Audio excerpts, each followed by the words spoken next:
வணக்கம் மக்களே, welcome to our channel PK vlog. Daily விளாக்ல இன்னைக்கு டே 4. வேலை முடிஞ்ச ரூமுக்கு வந்து வழக்கம் போல இட்லி பாத்திரத்தை கழுவாமல் இருந்துச்சு. அதை கழுவி கமுத்துட்டு காபி போட்டு குடிச்சிட்டு ஷூவை மாட்டிக்கிட்டு பக்கத்தில் இருக்கிற பார்க்குக்கு ஜாகிங் போக கிளம்பிட்டோம். பார்க்கில் போய் பார்த்தா அவ்வளோக்கா யாரும் இல்லை, ஏன்னா லேட் ஆயிடுச்சு. நம்ம இன்னைக்கு வந்தது 8:30 ஆயிடுச்சு.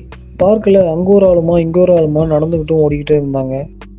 சரி, நம்ம அப்படியே ஓரமாக போய் பாடி ஓடும்போது எந்த டேமேஜும் ஆகிடக்கூடாதுன்னு சொல்லிட்டு ஸ்டிச்சிங்கை போட்டுட்டு ஓட ஸ்டார்ட் பண்ணியாச்சு. ரொம்ப நாள் கழிச்சு ஓடுறதுனால இன்னைக்கு 3 கிலோமீட்டர் மட்டும் ஓடிட்டு கடைசியாக ஒரு சில ஸ்டிச்சிங் மட்டும் பண்ணிவிட்டு அங்கேருந்த ஊஞ்சலில் நம்மளும் கொஞ்சம் நேரம் அப்படியே ஊஞ்சல் ஆடிட்டு அப்படியே நடைபயணமாக ரூமுக்கு வந்து ஷூவை கட்டி வச்சுட்டு குளிச்சுட்டு அப்புறம் ரெடி பண்ணி வச்சுருந்த இட்லி சாப்பிட்டுட்டு படுக்க கிளம்பியாச்சு கைஸ். இது கொஞ்சம் புதுசாகவும் கொஞ்சம் கஷ்டமாகவும் தான் இருக்குது. ஸோ பரவாயில்ல, இருந்தாலும் இதை வச்சு லேட் பண்ணிப்போம். ஸோ நாளைக்கு வேறு வீடியோவில் பார்ப்போம். Okay, bye guys, good night, take care.